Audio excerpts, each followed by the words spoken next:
Hi friends, அனைவருக்கும் வணக்கம். இப்போ நம்ம பிரியாணி செய்கிறோம். பிரியாணிக்கு என்ன போட்டிருக்கேன்னு பார்த்தீங்கன்னா, எண்ணெய் ஊற்றி பட்டை கிராம்பு எல்லாம் போட்டாச்சு. போட்டுட்டு வெங்காயம், இஞ்சி பூண்டு பேஸ்ட்டு, தக்காளி 3 தக்காளி போட்டேன். இப்போ நம்ம சிக்கன் போடலாம். சிக்கன் போட்டுட்டோம். இப்போ சிக்கன் போட்டு கொஞ்சமாக சால்ட்டு போட்டேன். அப்போ தான் கொஞ்சம் உப்பு பிடிக்கும். சிக்கனில் கொஞ்சம் சால்ட்டு லைட்டாக போடணும்.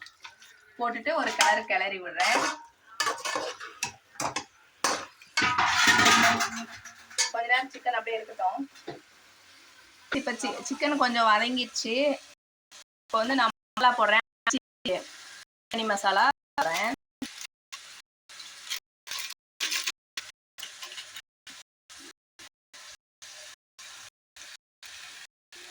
பிரியாணி மசாலா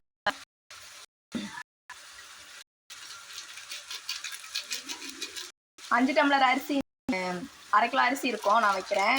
1/2 கிலோ சிக்கனு, கொஞ்சம் கிரேவிக்கு எடுத்து வச்சிருக்கேன். சிக்கன்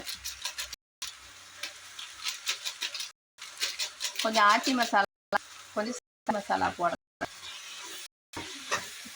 நல்லா விடுறோம்.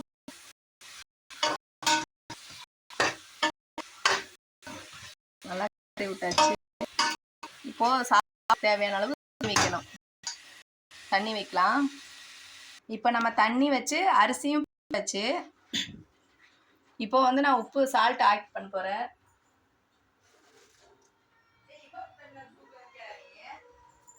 வந்து சால்ட் போடுறேன்.